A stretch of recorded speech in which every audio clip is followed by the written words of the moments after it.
Hello, Scorpio Collective. Ako po si James from James Tarot PH. Ito po ang inyong bonus reading para po sa inyong January Pera and Career. So today, tayo ay magbabasa, mag-manifest at titignan natin kung ano yung mga dapat mong malaman para sa iyong money goals and career goals. Okay? So let's begin. Inhale and exhale. Thank you, Holy Spirit, Spirit Guides, for the clarity and messages at sa mga mensaheng dapat malaman ng mga Scorpio for today. Okay? So, Scorpio, in your current situation, meron kang the Five of Swords. Beautiful. In the area of what's blocking, ano yung humaharang sa'yo para talagang makuha na yung career goal na yan at money goals? The Queen of Wands. In the area of what you need to do, the Hanged Man, yes. In the area of what you need to focus on, meron po kayong the Seven of Swords. In the area of what's coming in, you have the Nine of Wands. Very good. In the area of your divine messages, meron kang Ace of Swords. In your fortune, meron kang the Seven of Wands. 7-7, meron ka talagang lucky energy this time. So, kunin mo yung lucky energy na yan, i-claim mo yan, para kung ano man ang gawin mo ngayon, ay magkaroon ka ng swerteng outcome. In your near future, meron po kayong the Moon card at ang missing puzzle piece. Ano yung kulang na kulang sa buhay mo ngayon para yung career goal at pera goals mo yung makuha mo na. Ito po yun. Mamaya sabay-sabay natin siyang bubuksan at the end. But first, mga Scorpio, thank you po muna sa inyong mga donations ha, saka po sa mga hindi nag-i-skip ng ads. Naku, napakalaking bagay po niyan para sa akin. Every time po na meron tayong libreng reading dito sa ating channel. Salamat din po sa mga comments and likes, malaking tulong din po yan. So, in the background of your reading, the Five of Cups. Panahon na to, Scorpio, para i-turn mo na yung chapter, kalimutan na yung past, move on din te, kasi may naghihintay na bago. Kung meron kang mga bagay na pinapanghinayangan na parang sana ganito ginawa ko, sana ganito yung sinabi ko, edi sana nasa akin pa yun. The fact na wala na siya sa buhay mo, ibig sabihin lipas na yun. Okay? Kung ito man ay mga kasawi ang palad sa career, sa negosyo, sa kaperahan, let go na tayo, move on na tayo. We need to start again with a clean slate. Kailangan daw maging hopeful ka ulit, magkaroon ka ng pananalig sa mga bagong bagay at may darating naman na bago. Kaya relax ka lang, okay? So ngayon, open your mind, open your heart for something new, okay? Nandoon ang bagong kapalaran, nandoon ang bagong buhay para sa'yo. So in your core energy, meron kang the Five of Swords. Si Five of Swords, sinasabi dito ng yung spirit guides na masakit na lahat ng bagay na pinagdaanan mo. Worth it pa ba na manatili ka doon kung puro pain lang binibigay sa'yo? Worth it pa ba na pilit mong kayanin lahat kahit parang gusto mo nang bumitaw every single day? Nakita ko yung isang tao na kapit sa isang toxic place, toxic relationship, or toxic na trabaho na parang kada araw gusto mo nang mag-quit, gusto mo nang bumitaw. I'm gonna ask you today, Scorpio, worth it ba lahat yan?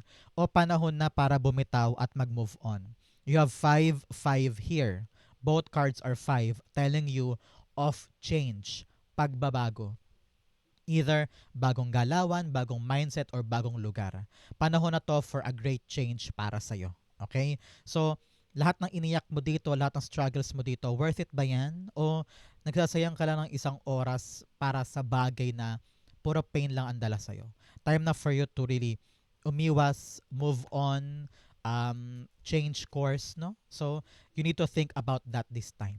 Okay? So Scorpio, since ito po ay pera and career reading, ilapag mo na sa baba ang mga pera and career manifestations mo, okay? Para matupad na yan. Example, I claim, I manifest na ngayong buwan na ito ang pera kong blank ay dumating na. O kaya, I claim, I manifest, ma-promote na ako. Sulat mo yan, it will come true. Five of Swords. The Five of Swords. Yes, sinasabi niya, huy, wag ka na magstay dyan. Painful na, masakit na. Bakit ka nagtsatsaga dyan? Hindi ka naman patatayuan ng rebulto dahil sa pagkamartir mo, di ba? So, Don't waste your time pag alam mong time na to give up, time na to change. Okay? It's not working anymore. Hanapin mo talaga yung para sa'yo kung saan doon ka mananalo, kung saan doon ka talaga makakahinga ng maluwag. Okay? Clarify pa natin. The Eight of Pentacles. Yes, all about work-related. Meron ka daw inaasikaso, pinagpapaguran, talagang linya mo ito, no? And very, very mahirap na. I don't know why. Nakita ko yung parang client-based, tapos parang ang hirap-hirap ng i-appease or pakiusapan or intindihin ng client. Parang, sige, bitawan na natin to. Ayoko na, parang suko na ako. Hindi na to worth it. Parang ganon. Meron man iba sa inyo, parang you're on the brink na talaga ng pag-alis. Parang gustong-gusto mo nang umalis dito. Nanghinayang ka lang kasi parang ang ganda ng start eh. Ang ganda nung naipundar mo doon. Ang ganda nung naibuhos mo maraming taon dyan. Kaya syempre medyo masakit iwanan. Pero now you're gonna realize na time na talaga tayo para mag-move on, mag-turn na ng other page ng life natin, and harapin na natin yung advancement ng ating career or kaperahan. Okay? Um, I don't know why, nakakita ko ng isang teacher na parang um, toxic na yung school na yan, balak mo na lumipat sa iba, parang ganon. O nahihirapan ka na sa sweldo, tapos ang bigat-bigat ng workload, tapos parang nag-iisip ka na na, okay, time na for me to level up and leave this behind. Parang ganyan. Okay, so good luck po sa mga aalis at lilipat or magbabago. Good luck, kaya mo yan. In your blockages, meron kang unseen patterns and stubborn. Yan. Napakatigas daw ng ulo mo. Napakatigas ng ulo mo about something. Hindi mo tinatanggap yung realidad. At hindi mo daw nakikita talaga literal yung mga dapat mong makita. At meron ka ng mga unseen patterns eh. Meron ka mga paulit-ulit na pattern dyan na dapat mong ma-realize, teka, mali na to. Teka, parang hindi na to nakakabuti para sa akin. Hindi na to for me. Hindi na to naka-align sa gusto ko. So, i-break mo yung pattern na yan. Huwag matigas ang ulo. Gawin mo na yung dapat gawin. Okay? In your blockages, meron kang Queen of Wands. Sabi dito, parang wala ka pang lakas ng loob na gawin yung dapat gawin. Kulang ka pa sa kumpiyansa, kulang ka pa sa confidence to begin this new chapter. Kasi marami ka pang takot at alinlangan. You're also questioning yourself, no? Kina-question mo kung kaya ko na ba to? Itatayo ko na ba to? Pupunta na ba ako sa bagong lugar o stay na ako dito? There are a lot of questions na nagbabase sa kahinaan ng tiwala mo sa kaya mong gawin. Kasi kung confident ka naman, kaya mong pumunta kahit saan eh. Kaya mo mag-succeed kahit saan. So, trust yourself. Alam mo kung anong gusto mong gawin. Alam kong may hinuha ka na, may idea ka na kung saan mo balak pumunta, no?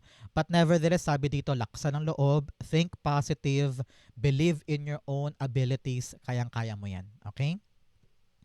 The Queen of Wands being clarified by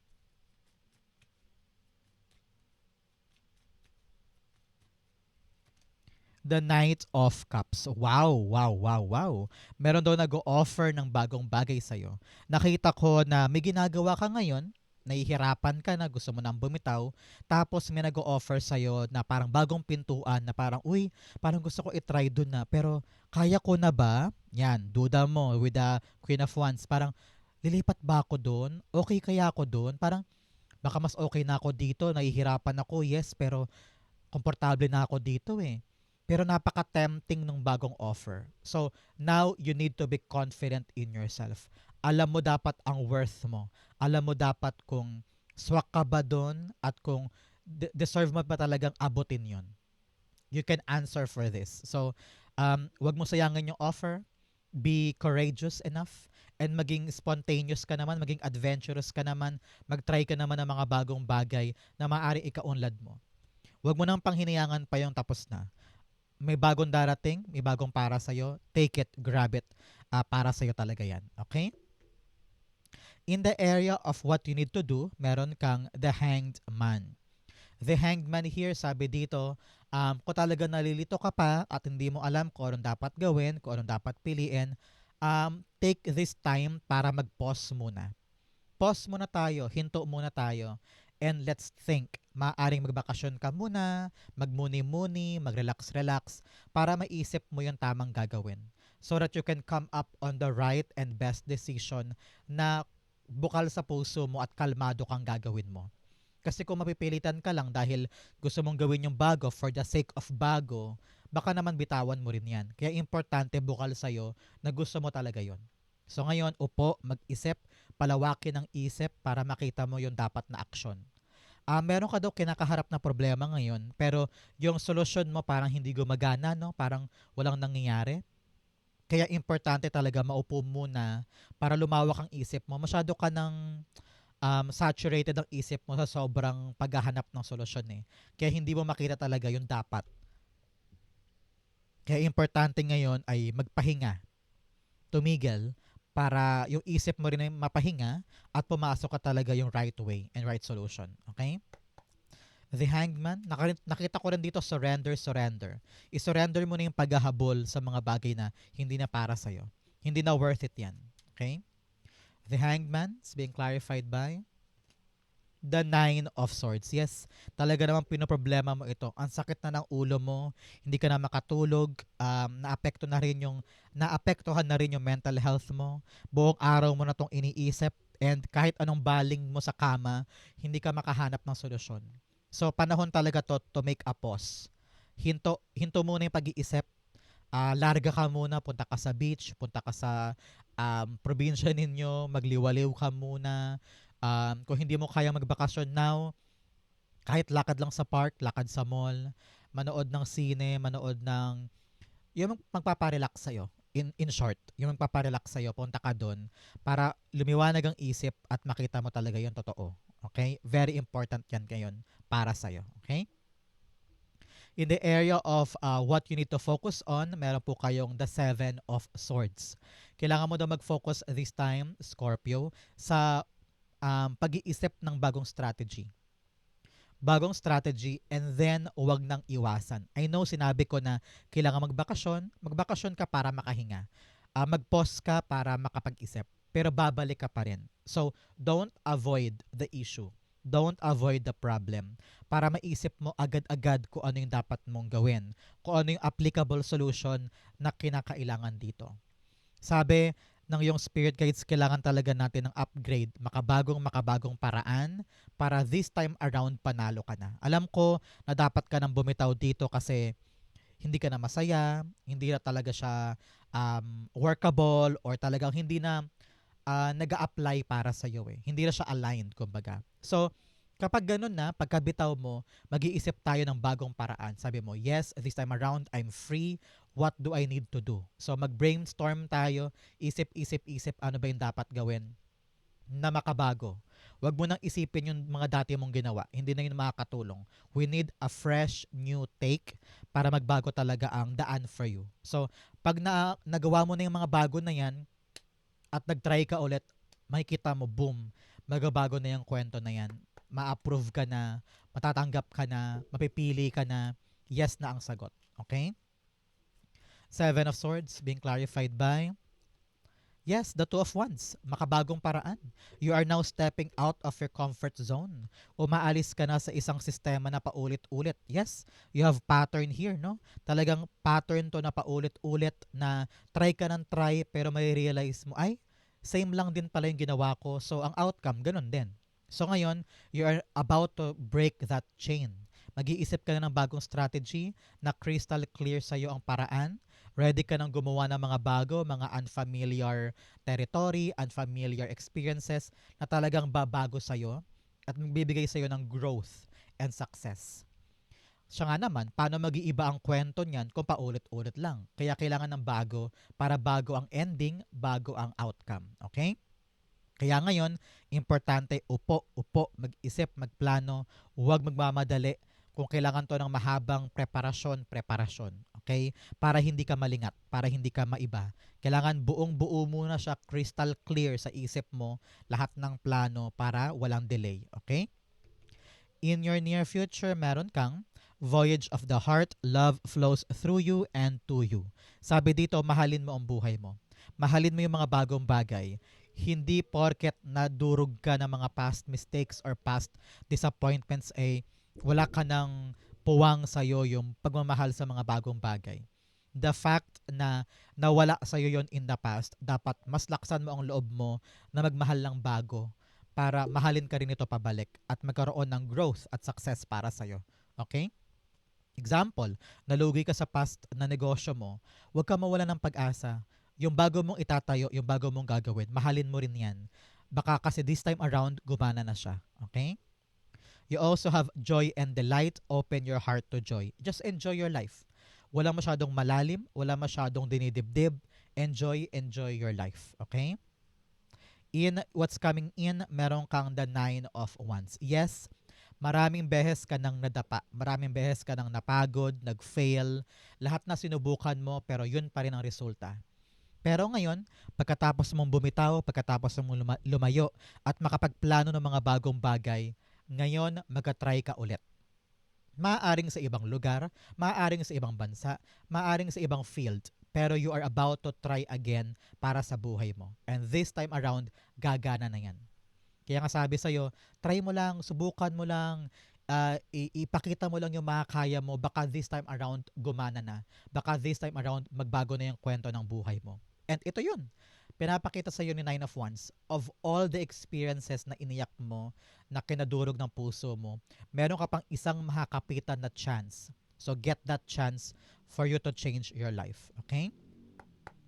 Example, alam mo yung nung nakaraan, yung bar exam, yung mga nakapasa, meron do isang lalaki na 11 times siyang nag-try. At ngayon siya lang nakapasa. So parang ganon. Of all the chances, of all the tries na ginawa mo, don't lose hope. Baka eto na yung chance mo para talagang makuha mo yung matamis na bunga niyan. Okay? Parang ganon. Yung napakagandang lesson nun ng bar examinee na ngayon ay magiging attorney na siya. So, congrats sa kanya. Napakasipag niya, napakatyaga niya. Hindi niya sinukuan. Imagine 11 times, di ba? The 9 of Wands being clarified by, oops, yung talaga gusto niya magpakuha, the Devil card. Talagang labanan mo yung mga takot mo. Labanan mo yung mga pumipigil sa'yo, whether tao man yan or maling paniniwala mo, no? I-release mo yung mga mali mong konsepto ng pagkatao mo. Kulay kang pinapanghinaan ng loob, labanan mo yan so that you can reach your full potential at makalaban ka pa ulit. Okay? In your divine messages, meron kang be bold and make the first move. Kailangan talaga ikaw yung unang kumilos, ikaw yung unang bumitaw, ikaw yung unang yumakap sa mga bagong pagkakataon, ikaw yung unang gumawa ng paraan para magkaroon ng bagong solusyon. Ikaw.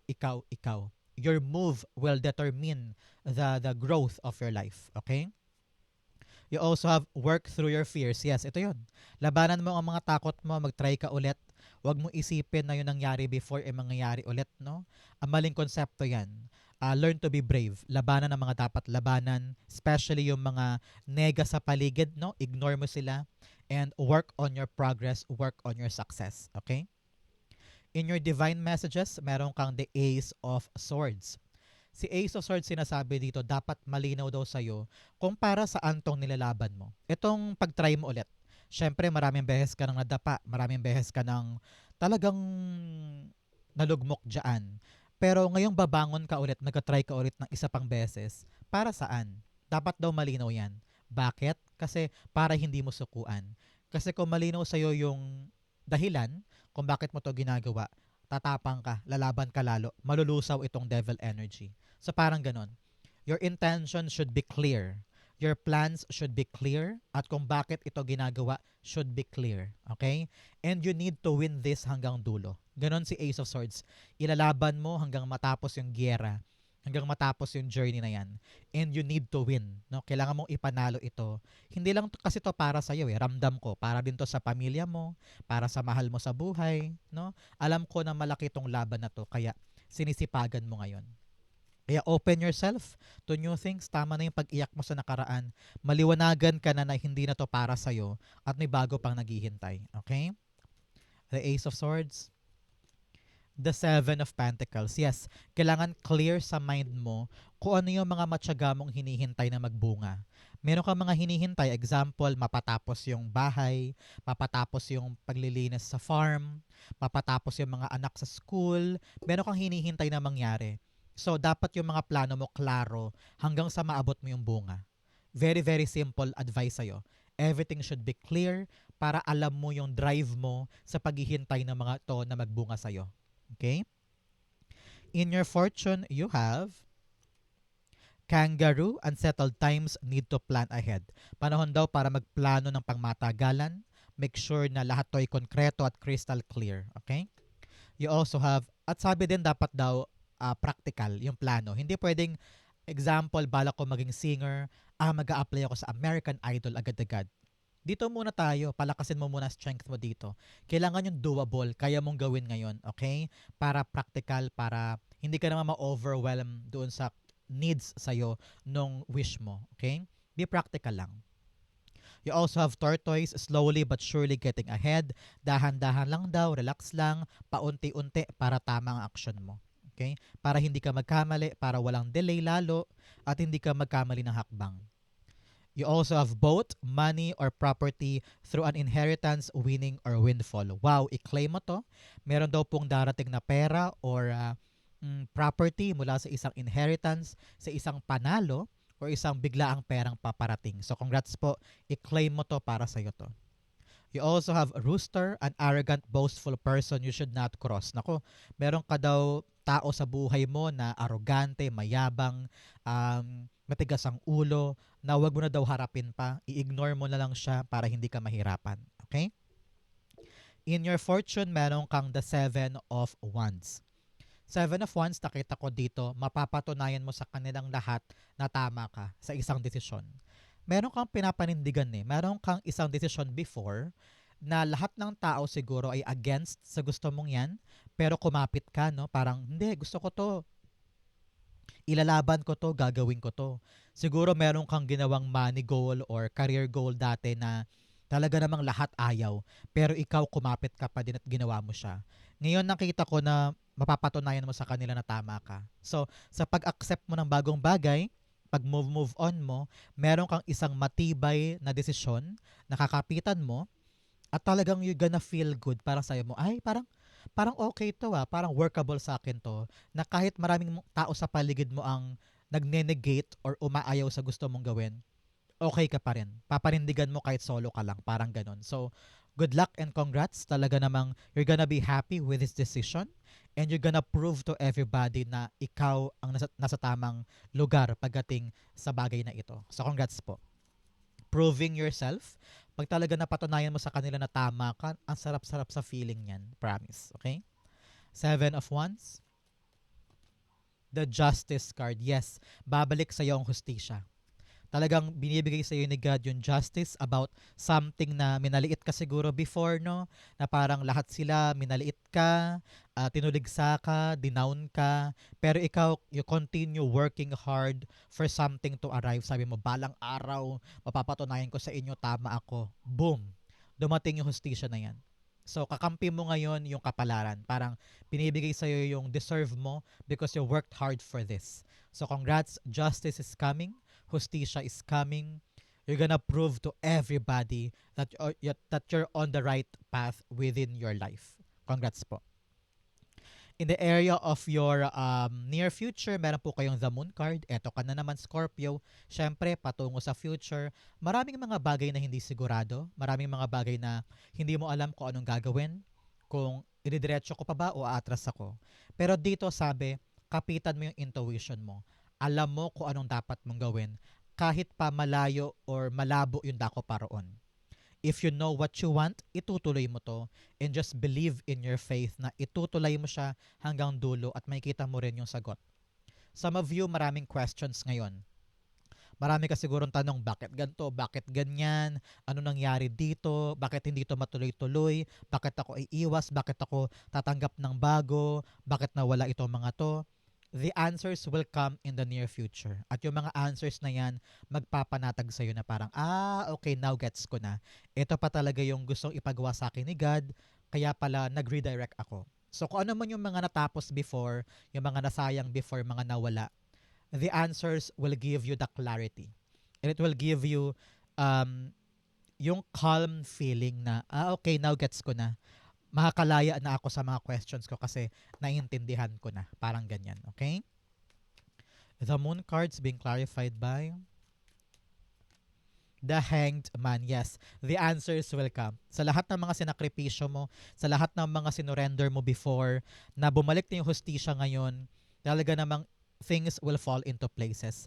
Parang it will all make sense na parang, gets ko na, kaya pala iniyakan ko yun kasi ito pala yung para sa akin. So, you are now understanding yung path mo at kung ano yung mga naging dahilan para hinubog ka para sa kung sino ka ba in the near future. Everything will make sense.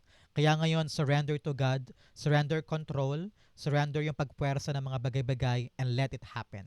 Kung ano yung naramdaman mo, sundin mo yan. It will lead you to the right path. Okay? In the area of what's missing, ano yung kulang na bagay para yung pera goals mo at career goals mo yung mangyari na, the judgment card. Yes, pagising, pagising, pagising. Magising ka na sa mga bagay na hindi worth it. Magising ka na na hindi dapat lahat pinoproblema at merong solusyon. Magising ka na na dapat may konkretong bagong-bagong plano, na dapat ko nang iwanan yung past at maging klaro ako sa mga bagay na hinihintay ko at tanggapin ko yung mga bagong offer ng may confidence at may trust sa akin. Justice is coming here. Binibigay sa'yo yung para sa'yo. So don't waste this opportunity. Ngayon, parang renewed life ito. Kailangan ikaw mismo, Scorpio, handa kang baguhin ang buhay mo at para kang pinapanganak ulit. Embrace the opportunity. And isurrender mo na kay God, sa'yo mo, God, hindi ko alam ang gagawin ko, pero may kumakatok sa akin. May calling ako, may calling. And I want to answer this calling. Gagawin ko lang po. I will do my best kasi ito yung tawag ng damdamin ko. Tulungan mo ko. So surrender to God, everything will be fine.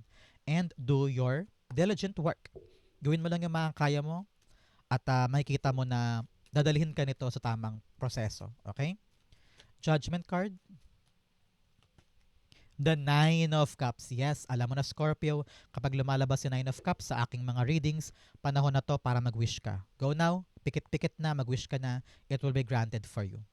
So, the Judgment card confirmed by Nine of Cups, sabi dito, pag nagising ka na sa isang katotohanan, pag meron ka na na-realize, and then inactionan mo yung mga na-realize mo na yan, doon ka na magkakaroon ng clear path patungo sa iyong mga wishes, patungo sa iyong mga dreams. Narinig ko rin dito, meron ka daw mga pinapangarap na mali. Na marirealize mo, ay, hindi pala yun gusto ko. Ito palang isa ang gusto ko. So ngayon, meron ka mga realizations about sa mga goals mo in the past na gusto mo nang i-tweak, gusto mo nang baguhin, at meron ka talagang hahabulin ngayon na bago na na-realize mong ito pala talaga yung gusto ko. May realize mo yan sooner or later. But nevertheless, kung ano man tong mga pagkagising mo, ito na yung moment mo para tulayan talaga ang totoong daan patungo sa mga dreams and wishes mo. So, don't lose hope, don't lose faith, parating pa rin to, pero dapat talaga aligned ka. Ginagawa mo yung karapat dapat para masalubong mo yung blessing sa'yo. Example, balak mong magkaroon ng sarili mong catering business. Sabi mo, gusto ko nang i-level up tong karinderya namin. Yun ang pinaka-wish mo, maging caterer ka na. Pero ano ba yung ginagawa mo para mag-level up yung karinderya mo? Ikaw ba yung nag-undergo ng mga workshop, training, seminar para sa kung paano mag-handle ng mga catering? Kasi kung wala ka namang ginagawa, paano natin makukuha ang wish na to? So you need to wake up. Ano ba yung mga mali kong ginagawa na nagpapalayo sa akin sa aking goal? Isipin mo yan ngayon para maging solido na at maging concrete na at crystal clear na yung path sa yung goals. Okay? Napakaganda nitong reading for Scorpio. Saan po kayo nakaresonate para sa inyong January pera and career? Comment down below. Babasahin ko po yan. Thank you, Holy Spirit, Spirit Guides, for the clarity and messages na dapat malaman ng mga Scorpio today. Thank you po for watching hanggang dulo, Scorpio. I love you. This has been James for James Tarot PH. God bless everybody.